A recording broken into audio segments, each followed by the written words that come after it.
gente está indo aí, Joel, virar o ano, daqui a pouquinho o verão já está aqui de novo, o carnaval vai bater as portas, vai chegar a um ano dessa tragédia.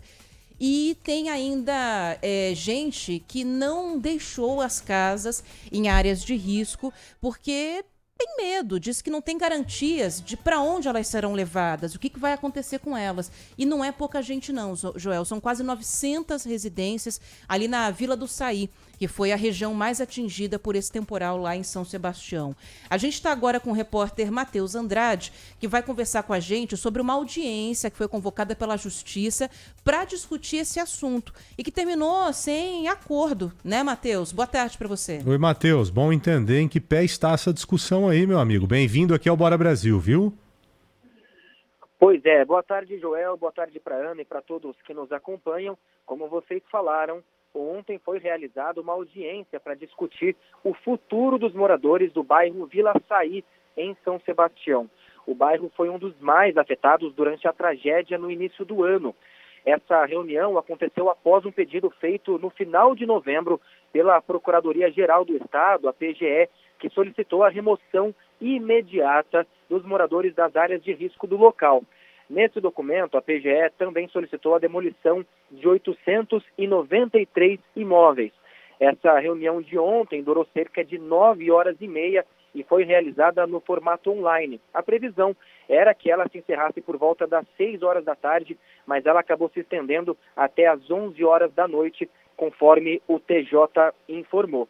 Essa audiência teve como objetivo discutir essa situação que envolve a desocupação desses moradores, a demolição das moradias apontadas como áreas de risco de desabamentos pela PGE. No entanto, a audiência terminou sem uma conclusão. O Tribunal de Justiça de São Paulo informou que, ao final dessa audiência, foi dado um prazo para que as partes apresentem manifestação por escrito. E somente depois dessa fase, o processo será encaminhado para decisão. Esse prazo é de 5 dias úteis, podendo ser ainda prorrogado. A reportagem conversou com alguns moradores da Vila Saí, que disseram ter dificuldades aí para dialogar com o governo estadual sobre esse assunto.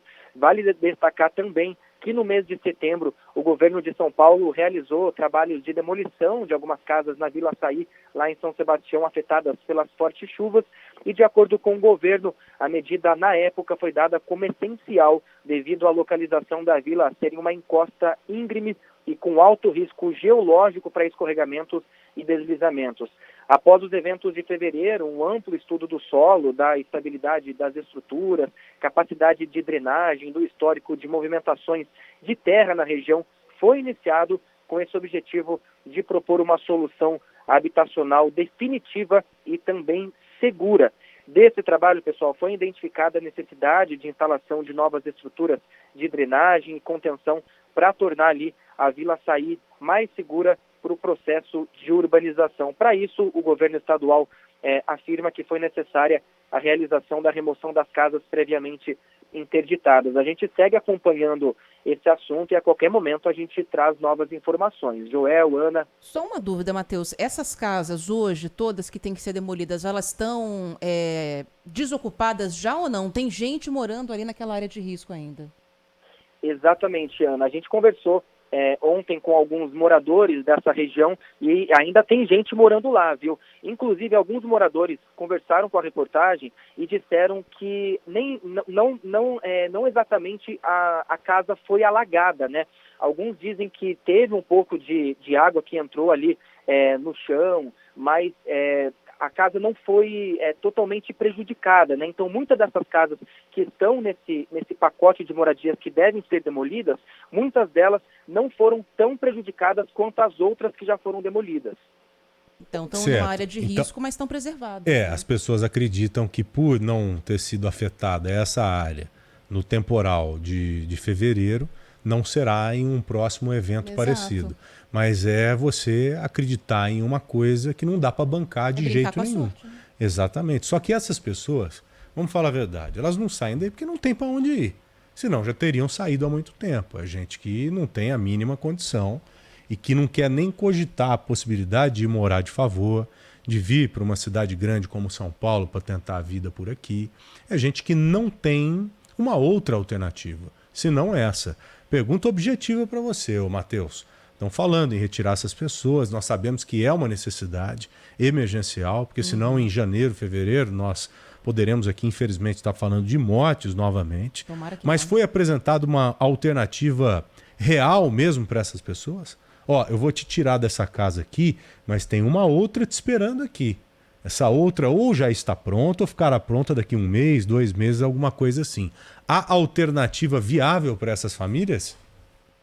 Olha, Joel, o governo estadual anunciou algumas medidas, né, para realocar essas pessoas. Inclusive, há expectativa de construção de casas ali na região de São Sebastião. Porém, alguns moradores alegam dificuldade em dialogar com o governo estadual. Muitos deles dizem que as propostas, né, que a proposta enviada pelo governo é insuficiente. Inclusive, a gente conversou com o morador, ele falou que o governo estadual chegou apenas com um documento e não houve uma negociação ali de como seria a melhor maneira de fazer essa transferência de moradias, né? Então, fica naquela coisa, né? O governo do estado apresenta uma solução, os moradores às vezes não concordam, fica esse vácuo no meio, né? Essa falta de diálogo, e é isso que gera todas essas manifestações. Inclusive, no último fim de semana, alguns moradores realizaram manifestação em São Sebastião contra essas novas demolições e fica nesse impasse e a gente segue acompanhando.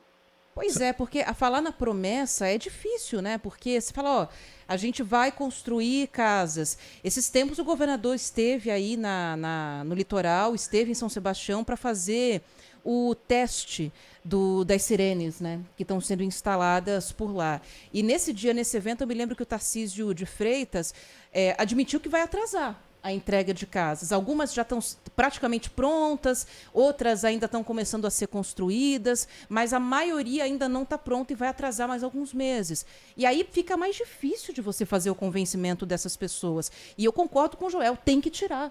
Porque a vida é o maior bem que a gente tem. Embora a gente saiba que todo mundo rala muito para comprar tudo que está dentro dessas casas. Uma TV, uma cama, são bens que eles conquistaram, a gente sabe muito bem como. Só que a gente não pode usufruir de nada disso, né? Se vier terra abaixo. Eu acho que uma medida tão grave como essa, ela requer atenção, estrutura e base para essas famílias.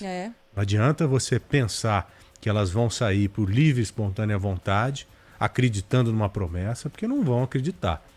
Você que nos ouve agora, você acredita em promessa de político? Claro que não. Não tem como você acreditar vivendo tudo que a gente já viveu e vive aqui no Brasil. Então tem que ser prático. Ó, se você da casa 15, você vai sair da sua casa, você vai para uma pousada, você vai ficar nessa pousada junto com a sua família por mais 30 dias.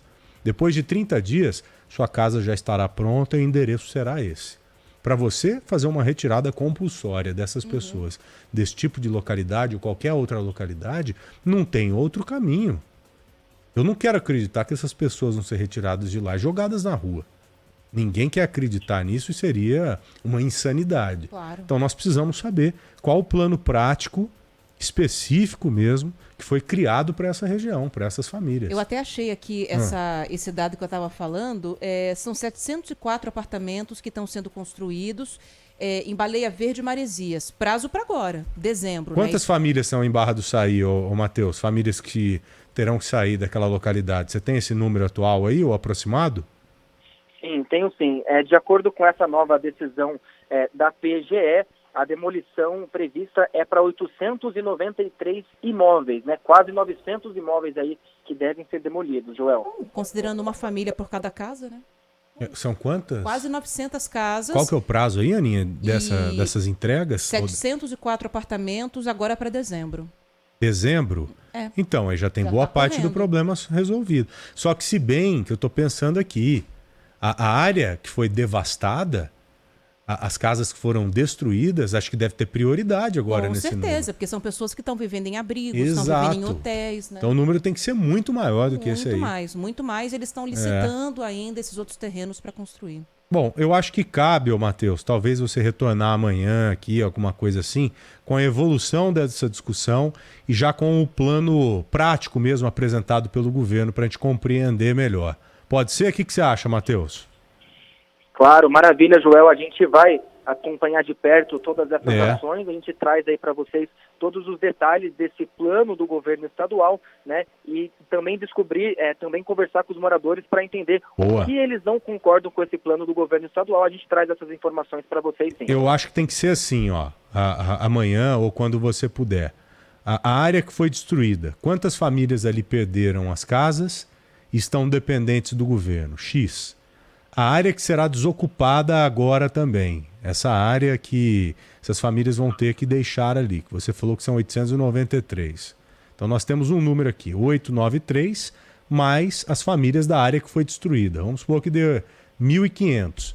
A Aninha já falou em 704 apartamentos que serão entregues agora em dezembro. Então tem uma diferença aí. Quando que essa diferença será entregue? Nós temos que tratar desse assunto também utilizando a matemática. Dá uma detalhada. Não é? É legal, é importante mesmo. Vamos acompanhar, Matheus. Obrigada, viu? Um abraço para você, Matheus. Fica com Deus aí. Abraço, Joel, Ana. Bons trabalhos aí para vocês. Para você também, meu amigo. E ó, é bom a gente ficar de olho, porque esse mês de dezembro, janeiro também, a gente tem a expectativa, e a gente falou sobre isso aqui, né, Joel, de que a gente tenha chuvas acima da média, não tem a expectativa de semanas de calorão, né, como a gente teve quase 40 graus aqui em São Paulo, agora em novembro, mas tem uma previsão de chuvas acima da média, porque o El Niño segue atuando e vai alcançar um novo pico no verão. Então, a gente tem que ficar esperto com isso. Se já tem problema pra caramba sem estar no pico, imagine agora no pico dele. Tem que ficar esperto mesmo e se precaver. Cara, as imagens que eu vi ontem de Uberlândia e Belém são impressionantes. Se bem que Uberlândia sempre, no período chuvoso, tem uma avenida lá que eu me esqueci o nome, uma avenida que concentra boa parte da água que cai em uma área grande lá em Uberlândia. Ela fica numa área mais baixa e é impressionante a quantidade de água que é direcionada para lá. E normalmente você vê aquele tipo de cena, né? Carros sendo arrastados, pessoas tentando lutar para não perder moto, até mesmo carro e outras coisas. E assim vai. Aninha, quase 1h30 já. Tá na hora do intervalo, né?